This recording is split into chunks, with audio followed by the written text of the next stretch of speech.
ఇకపై మీకు ఇష్టమైన ఫేవరెట్ సీరియల్స్ యొక్క ఫుల్ ఎపిసోడ్స్ యూట్యూబ్లో అందుబాటులో ఉండవు.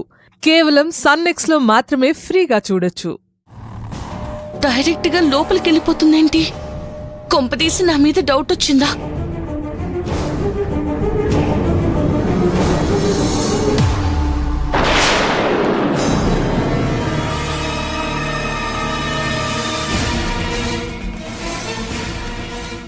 ఏమైంది? ఎందుకలా టెన్షన్ గా ఉన్నారు? చిన్నయ్య ఇంకా ఇంటికి రాలేదు.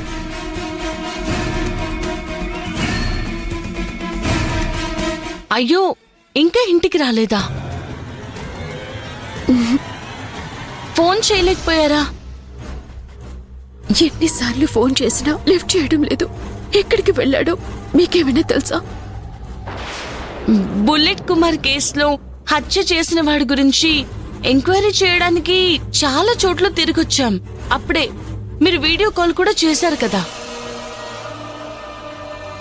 ఆ తర్వాత సుందరం గారు వెళ్ళిపోయారు. వెళ్ళి కూడా చాలా సేపయింది. ఇంకా రాకపోవడం ఏంటి? అదే నాకు టెన్షన్ గా ఉంది. ఏం చేయాలో కూడా అర్థం కావడం లేదు.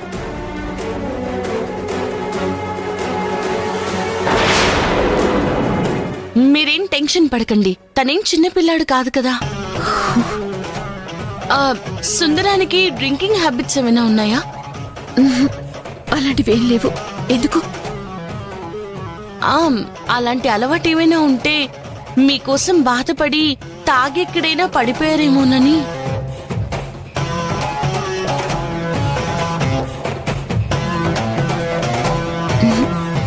లేదు, నా చిన్నయ్య అలాంటి వాడు కాదు.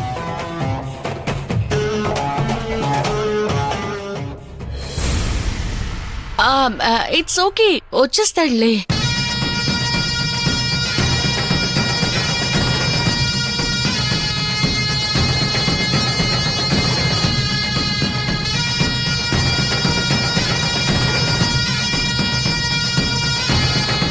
యాక్చువల్లీ ఈశ్వరి గారు, నేను ఫుల్ టైర్డ్ అయిపోయాను.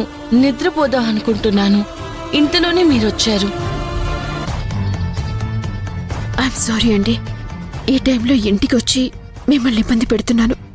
అలా అని కాదు, మీరు కూడా జర్నీ చేసి టైర్డ్ అయిపోయి ఉంటారు కదా. మీకు కూడా నిద్రొస్తూ ఉంటుంది.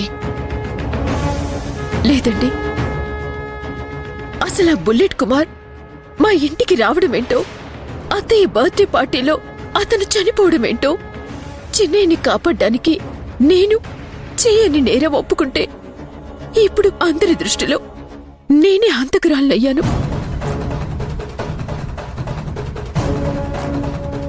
నన్ను ఎవ్వరూ నమ్మడం లేదు. ఒక్క చిన్నయ్య తప్ప. ఎన్ని విధాలుగా ప్రయత్నాలు చేసినా ఒక్క సాక్ష్యం కూడా దొరకటం లేదు. ఏది కలిసి రావటం లేదు. ఏ ఒక్కటి నాకు ఫేవర్గా జరగడం లేదు. కోర్టు నన్ను దోషిగా తీర్పు చెప్పి ఎంత పెద్ద శిక్ష వేసినా నాకేం బాధ అనిపించదు. కానీ మా అత్తయ్య నన్ను హంతకురాలు అని నమ్ముతుంది. చూసావా? అది నేను తట్టుకోలేకపోతున్నాను. ఇప్పుడు చిన్నయ్య ఎక్కడికి వెళ్ళాడో నాకు చాలా భయంగా ఉంది.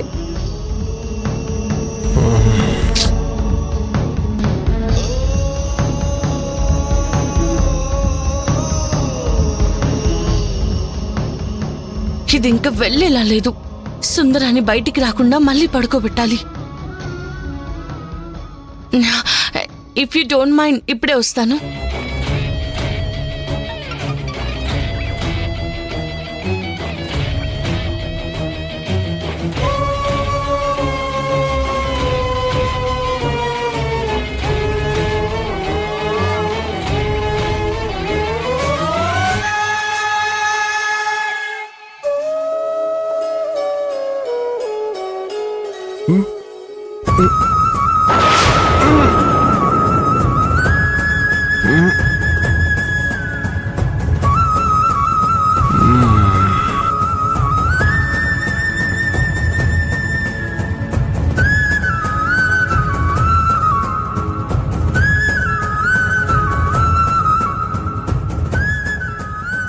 మళ్ళీ కాల్ చేసినా చేస్తుంది.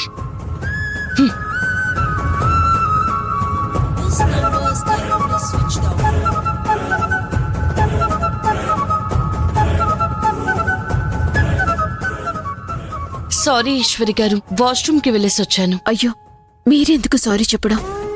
నేనే టైంలో వచ్చి ఏదేదో చెప్పి మీ బుర్ర తినేసినట్టున్నాను. మీరు టైర్డ్ అయ్యానన్నారు కదా, నేను వెళ్తాను. పడుకోండి. Good night. సారీ ఈశ్వరి గారు, ఈ విషయంలో నేను మీకు ఏ హెల్ప్ చేయలేకపోతున్నాను. Good night.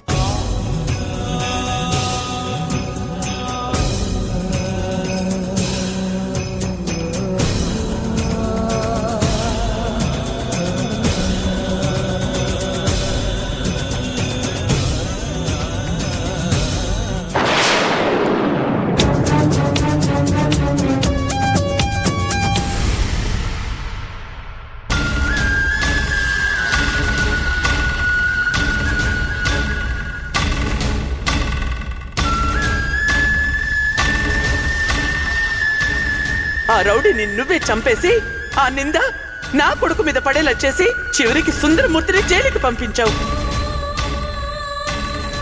ఎందుకిలా కక్ష కట్టి మా అందరినీ బాధ పెడుతున్నావు?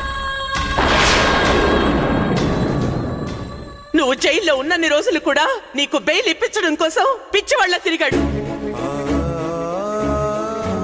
ఇది బ్యాడ్ టైం అనుకోవాలో లేదా పరిస్థితులు నా మీద పగబట్టాయనుకోవాలో నాకే తెలియటం లేదు.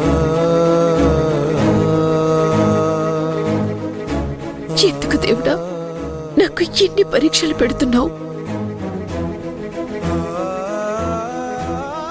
ఒకప్పుడు నా మాట మీద, నా చేతల మీద నాకు నమ్మకం ఉండేది.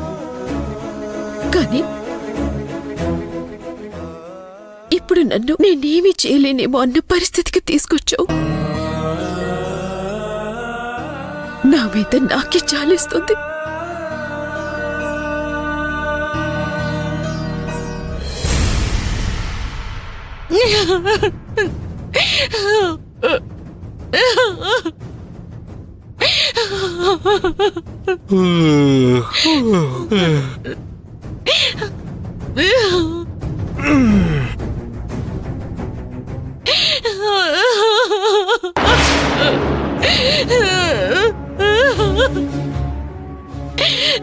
ఈషో,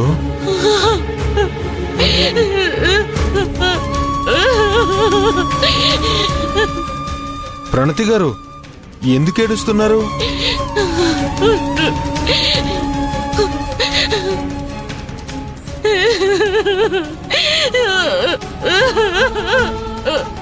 ప్రణతి గారు ఏమైందండి? ఎందుకలా ఏడుస్తున్నారు? చేసిందంతా చేసి మళ్ళీ ఏం తెలియనట్టు ఏం జరిగిందని అమాయకంగా అడుగుతున్నారా? నేనేం చేశానండి? అంటే మీకేం గుర్తులేదా, లేదా గుర్తు లేనట్టు నటిస్తున్నారా? నటించడం ఏంటండి? అసలు ఇప్పుడు ఎందుకు ఏడుస్తున్నారో చెప్పండి. అయ్యో ప్రణతి గారు, ఎందుకు ఏడుస్తున్నారంటే మళ్ళీ ఏడుస్తున్నారేంటండి? నేను మిమ్మల్ని ఎంతగానో నమ్మాను. మీకోసం, మీ భార్య కోసం నా శక్తికి మించి సహాయం చేశాను. అవునండి, అందుకేం చేసినా మీ రుణం తీర్చుకోలేను. ఇన్నాళ్ళు మీరు మంచివాళ్ళు, అందరిలాంటి వారు కాదు. అమాయకులు, మంచి మనసున్నవారు, శ్రీరామచంద్రులు లాంటి వారని అనుకున్నాను. కానీ మీరు కూడా అందరిలాంటి వారే. అయ్యో, ఇప్పుడు నేనేం చేశానండి? ఎందుకు ఇలా ఇన్నేసి మాట్లాడుతున్నారు నన్ను? నిన్న రాత్రి నేను ఎంత వద్దని బతిమలాడుతున్నా వినకుండా నన్ను బలవంతంగా లాక్కొని నా సర్వస్వం దోచుకున్నారు.